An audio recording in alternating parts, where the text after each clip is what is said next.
And you really do have to have either a North Star goal or a BHAG, big, hairy, audacious goals. And you've got to look towards what a lot of the major Fortune 100 companies have been doing, and that is absolute reductions in carbon emissions, despite traffic that may be doubling every year or the like, where you're having to deploy hardware and servers in advance of that to plan for that.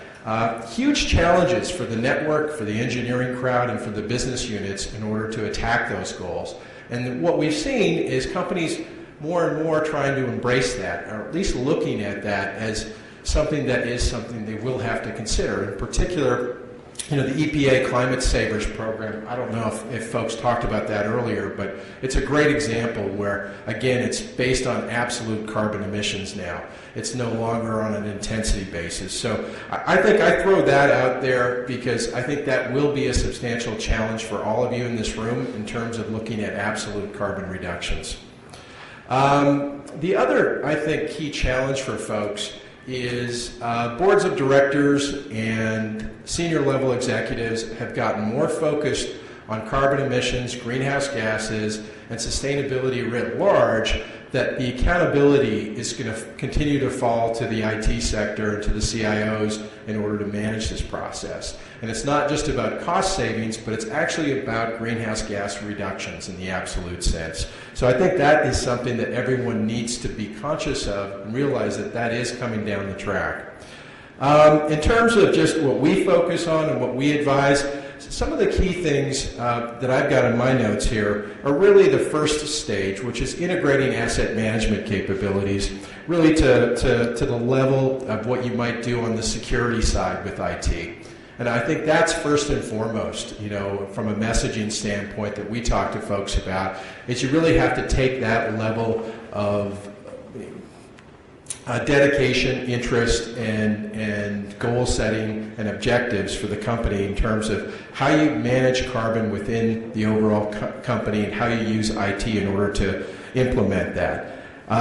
Next up, from a standpoint of key points, it's really identifying and understanding the true cost of ownership. And this includes being on top of the fact that you may be having to build out your network 6 months, 12 months from now, and being able to time that in real time so that you've got server virtualization. You're really prepared for whatever increased demands are, and you're not building either in advance of those or too far behind those demands. And that, again, goes back to getting the asset management capability up and running to the level of where you are maximizing your utilization in terms of servers and efficiency. The third thing that we work with companies on is to set targets. And again, this is really a key area, and we work with them to say, what is the big goal? And routinely the big goal with growth companies is how can we get absolute carbon reductions? And there we bring all the business units together routinely to say, this is a huge challenge. We may not be able to reach it by 2012 or even 2015, but we are going to focus on setting those targets in order to be successful and be accountable from individual business units in order to reach those goals. The fourth item really comes out of something that I don't know if it has been talked about today, but it is focusing on application code.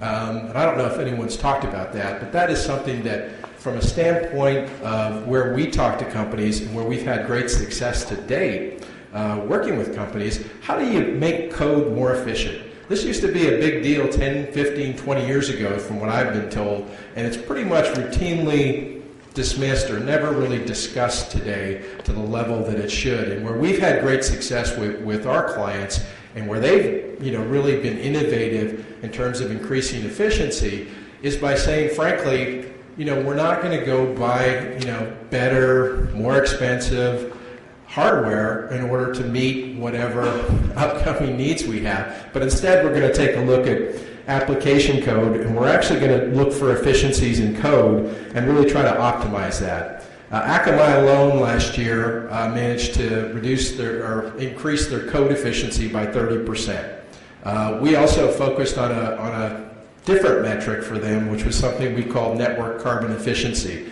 And that was really, how do we take, in their case, how do we basically optimize the network so that we're, reducing power and serving more data and bits per second, such that overall we reduce total carbon pounds per million. And we did a quick estimate earlier this month, and we believe it was about 88 million pounds of carbon just from code efficiency alone that we were able to reduce in 2009. So, I mean, again, it's one of those areas that again is overlooked, but it's got great promise for a lot of different companies, particularly on the application side. I think the last point that I would just stress is again this concept that you need to pay attention to absolute reductions in terms of carbon. And as Inez, I think, pointed out, the different various disclosure projects and the like in terms of who's out there that's going to be measuring success or failure, they're going to increasingly go to absolutes and not accept the fact that you may be growing 20-25% per annum, but the idea that you're not reducing your overall carbon emissions is just not going to be acceptable from a standpoint of anybody that's doing Scope 3 analysis going forward. So with that, I'd like to turn it over